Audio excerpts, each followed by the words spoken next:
she haven't done anything otherwise than try to serve the township of Maplewood the best way possible.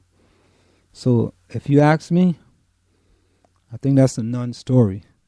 Someone basically maybe trying to create a story where there is none.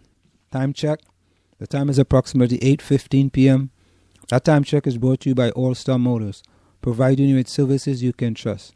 They provide you with ASC certified mechanics, New Jersey State inspection facilities, used car sales, authorized police towing, and emission repair facilities.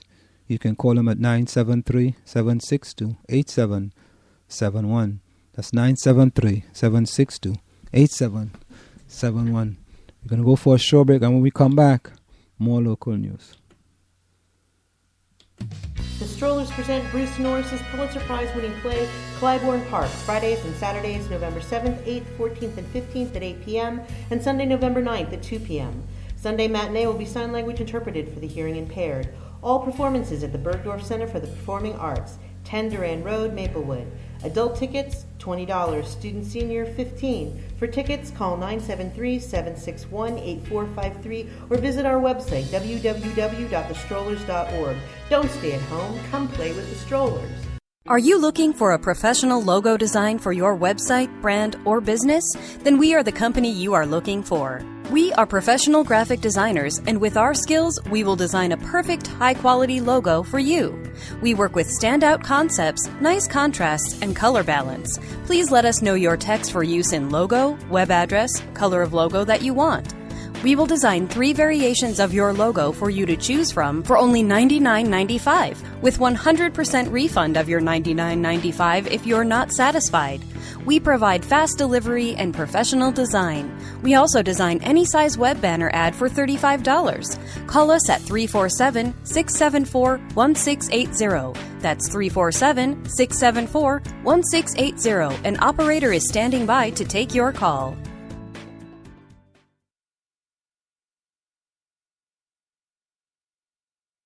Are you looking for a professional You're listening logo? to the South Orange Maplewood Online Radio Experience. For more, go to SoMore.org to participate in the discussion.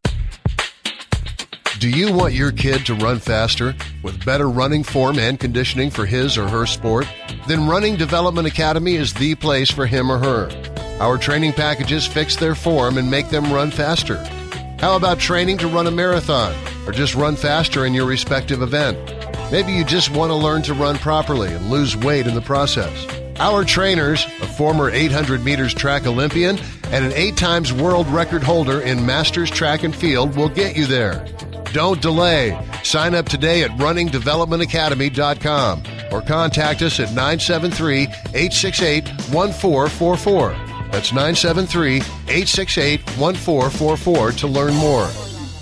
Want to learn piano for kids? Then I recommend Wendy Goldstein School of Piano. Wendy Goldstein has been offering piano lessons since 1993 and teaches piano in a very natural way.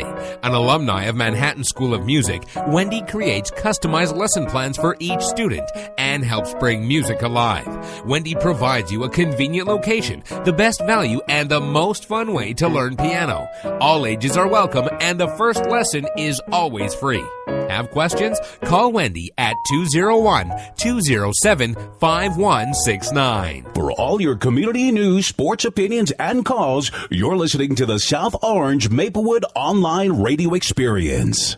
Do you want to advertise on the South Orange Maplewood Online Radio Experience? You can reach us at 347-674-1680. That's 347-674-1680. An operator is standing by to assist you. For community news, sports, and opinions, call us at 973-327-3626 or log on to SoMore.org. You're listening to the South Orange Maplewood Online Radio Experience. Do you want to advertise on the South Orange Maplewood Online Radio Experience? You can reach us at 347-674-1680. That's 347-674-1680. An operator is standing by to assist you. We are back with you. It's individually and Anselm Marjorie in the South Orange Maplewood Online Radio Experience. Coming to you every Monday through Friday from 8 to 9:30 p.m. That's 8 to 9:30 p.m. You can reach us here at 973-327-3626. That's 973-327-3626. Before we get back to local news, I wanted to bring something to the audience.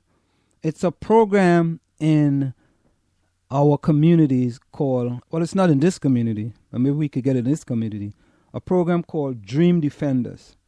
Let's take a listen to what this program is all about. Philip, tell me about Dream Defenders. Dream Defenders came out of the realization, as the senator said, and other people in this audience know, that the people that are murdering the people in our communities are very organized. And so if you're going to mount ample resistance to those forces, then you must be organized. And so we started Dream Defenders with that in mind, knowing that it wasn't just about Trayvon Martin, but it's about a system of police repression, police harassment, racial profiling. We've got a school-to-prison pipeline. We've got a war on drugs that's been afflicting, dividing, and killing our communities since it started. We've got a war on the poor. We've got a war on immigrant communities. And if you're going to mount fight against a system that is for 400 years perfected the method of repression of people that look like me, look like us, then you've got to have an organized force to fight against that. So we started in Florida with that in mind. Do you see what Senator McCaskill talks about, the elective office as one way? Because you just bit off a lot. Yeah. A lot. Well, I think we the people to do it. I'm hungry. And I think running for office is good, but one of the last things that Dr. King said before he died was that he feared that he had brought us into a burning building. And so if you're getting people elected into a system that by its very nature was meant to cannibalize and kill communities, then you've only done half of the job. And so I think it's a yes and. We need people that look like us, but black officers. I've had interactions with black officers that were way worse than white officers. And so it's not a matter of just having a representative that's on the city council or in the mayor's office or in the police force that looks like you. They've got to come from the community, know the issues of the community, and then it's folks in the community that got to remind them every day that we pay your bills. And we're watching every single day to ensure that the platform on which we elected you with is followed, and also defend you when those people that seek to calibrate the system and right the system as it's been built seek to come at you for that office. Now here's the thing, Philip.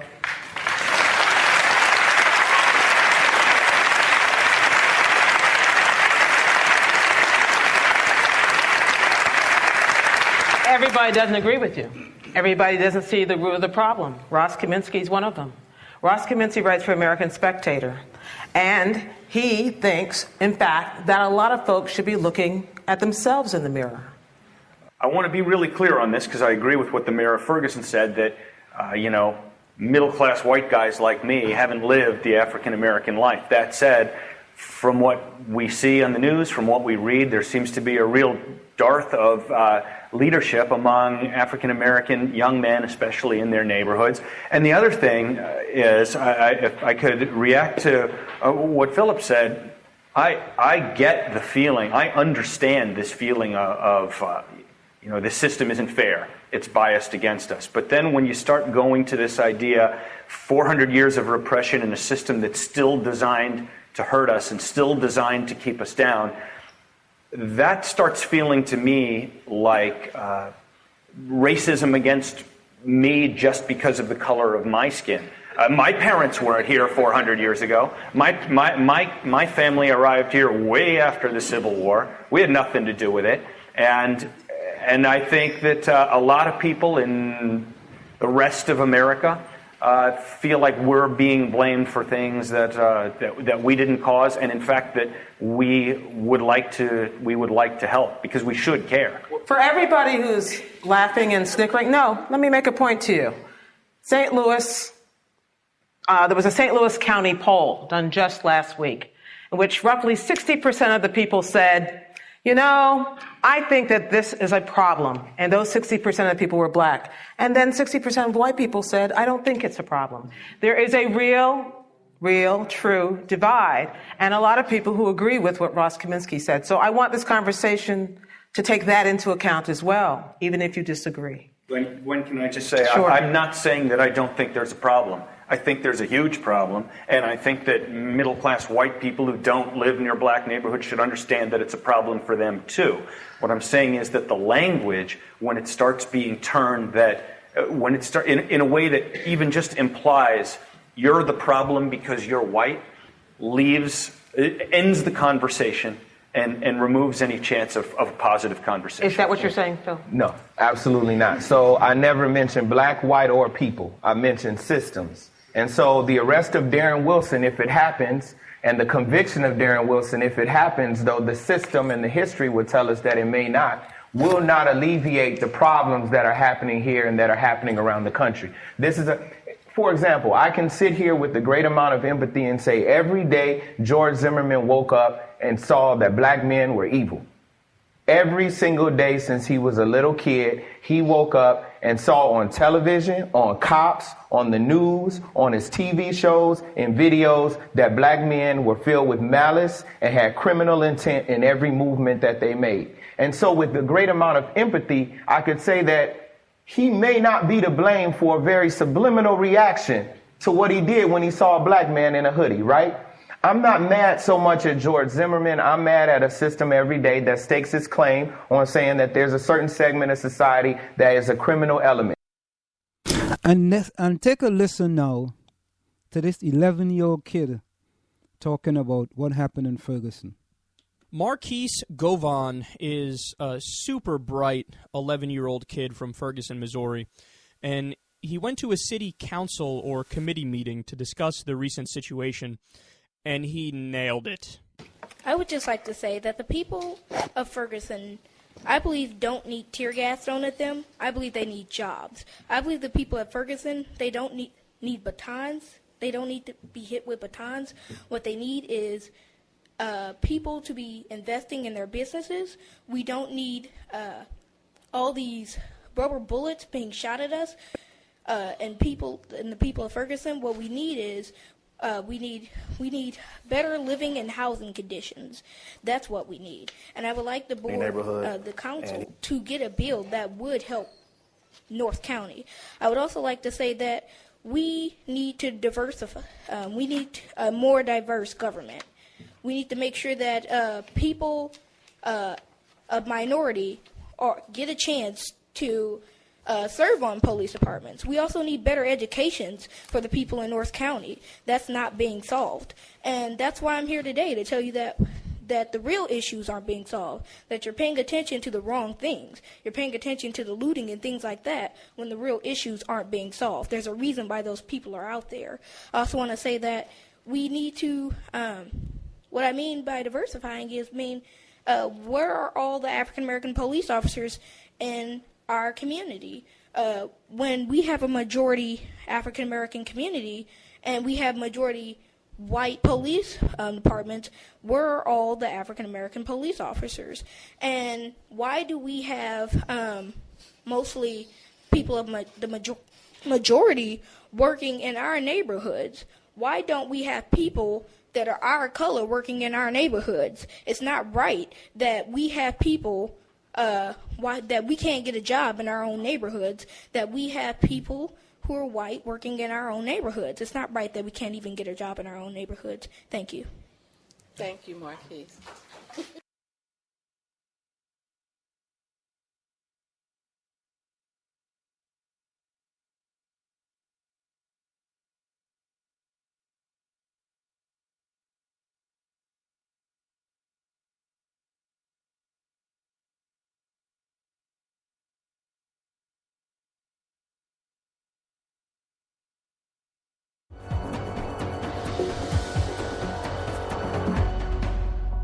My earliest memories of the police are surrounded in fear.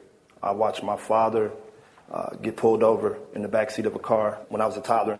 We were driving through a West County neighborhood, and he got lost. And he pulled into a driveway, and the police officer pulled up and blocked us in, asked him what we were doing in the neighborhood, and he followed that up with, "I know you don't live here." And we were simply lost. And this is my very first memory of the police. After the Ferguson incident, I can firmly tell you that I have zero faith in the police force. Do you feel there's no one to protect you? Nobody. That if something happened, if someone broke in your house, you don't dial 911. Why? I've had cases where a pistol was pulled on